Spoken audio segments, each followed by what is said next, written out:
Good day to you, my fellow endoskeletons. I'm Kenetor and welcome back for another Starbase progress report. We're on week 15 of 2021, and if you're new here, I bring the latest news and updates of everything Starbase every Monday. So make sure you subscribe and hit the bell so you never miss out. Plus it really helps out the channel. Now let's get to it.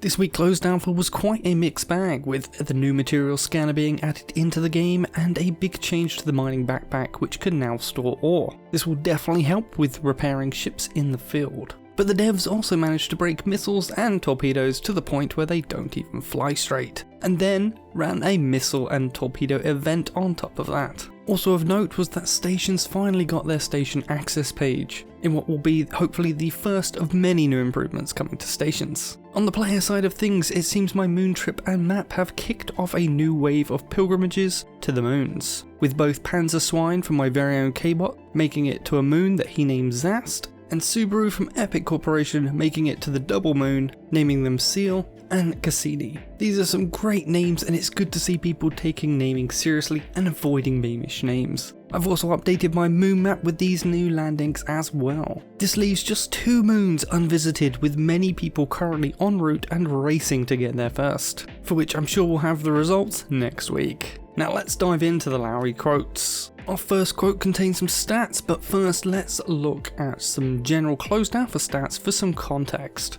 As of today, there are about 3,450 players who have at least entered the game. This number would be 20 to 25% higher, but it seems a massive amount of people either don't check their emails well enough or stopped caring enough to redeem their key. But here's the interesting part for people who, like me, love a good bit of statistics. 80% of players have played over 2 hours, and the average of all players is 86 hours each. Now be careful with that average, as it is heavily skewed by a few people, including myself, with over 2,000 hours so far, because only 17% have played over 100 hours. More concerningly though are these stats, with 2% played less than 10 minutes, 5% have played less than 30 minutes, and 11%, that's about 380 people, have played less than an hour. More than anything, I think this shows why the devs are hesitant at making the closed alpha an open alpha, and just letting everyone in, as a lot of you guys have asked for. Clearly people have either faced issues,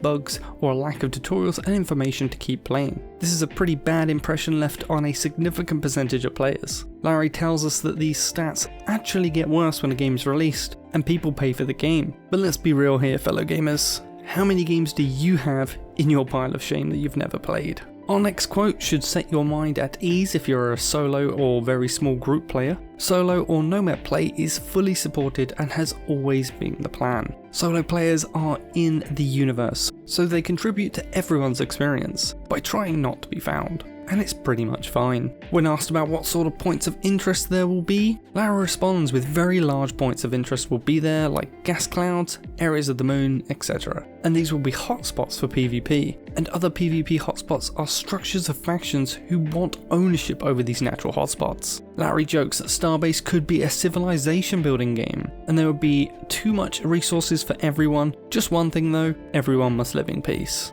And let's be honest, that's never gonna happen. When asked for more info on attacking these stations, aka siege mode, Larry replies that the very starting locations are permanent safe zones, but any additional space conquered could be also lost, and that the general concept has been designed and decided. He reminds us that they will have an announcement which should include all the answers. Our next quote touches a bit on the development of features and Starbase in general that I thought you might find interesting. Factory and other features aim for complete independence from Origin, even pretty early during experience. So eventually that will happen. Starbase as a project and a game is developed in the wrong order gameplay wise, but in the correct order when exploring potential. What has happened is that they got greedy with potential and maxed that out, and now gameplay has been left to the very last minute. They went for a lot of tech heavy stuff which they were initially uncertain of. Some known examples now are landable moons, gravity on them, and current belt fog and its future variants. The core game, ships, have also seen tremendous updates to enable larger battles and such. Well, if you ever wanted to know why everything keeps getting delayed, now you know.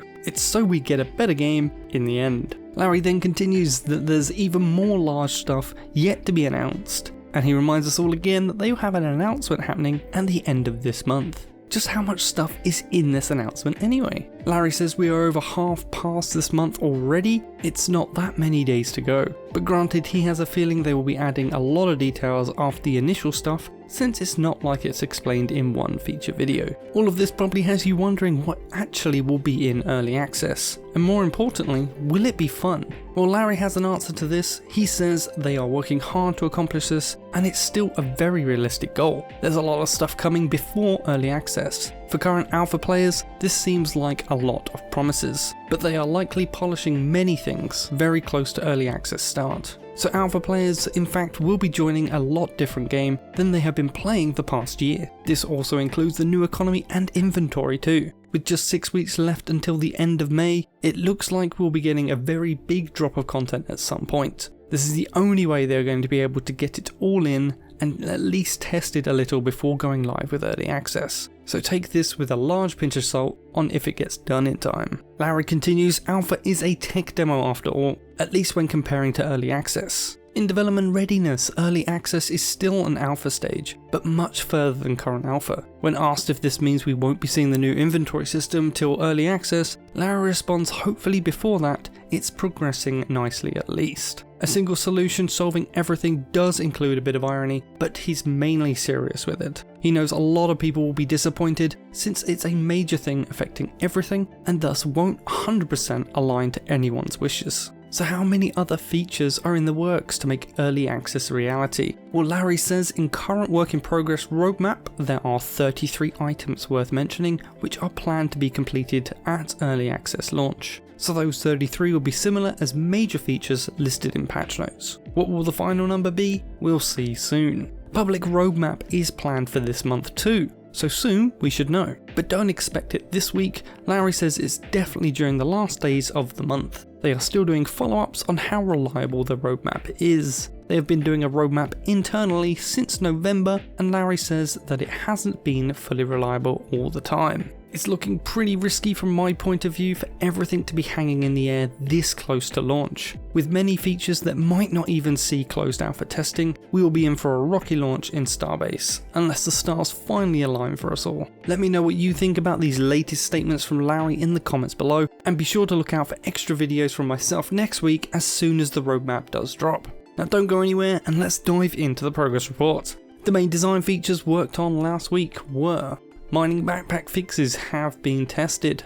Building fixing now works with materials in backpack without tether connection to crates. Mining backpack UI tweaks have been designed. Material stack size will be shown in slots when hovered over, 1:1 normal stack size and 1:8 small 216 kilovoxel stack. Large generator asset improvement has been designed. Module cores need to be accessible with Universal Tool. Station design has just one update this week with ship shops added to Empire Outpost B, Empire Outpost C, Pirate Base, and Moon Fast Travel Gate stations. Sadly, the devs seem to have forgotten that the Kingdom Outpost also exists. Now onto the gameplay updates. Objects and players now receive damage inside plasma thrusters. Bug fixes have been made for tripod weapons, and work on ship tutorial continues. UI updates for this week are: design for station building tutorial has started, new asteroid belt tutorial has been worked on, design on company bank statement, ship and station access rank rights has been worked on, implementing company bank accounts has also been worked on, and work on company ships has started. Ship Manager code has been refactored to make implementing company ships easier. Tag Manager UI has been worked on, and support for tag icons on the server have been added. Designers also has just the one update this week, with foundation modules should now work properly with station refactoring. In this week's animation update we have leg behavior when player flies has been improved, and work on tripod animation continues. Diving into station art now, we have generic spaceship shops have been finished, and interior shots from one of our skyscrapers as our level artists are now decorating everything in city slots. As a base model, most interiors are colourless as they can be coloured according to ownership.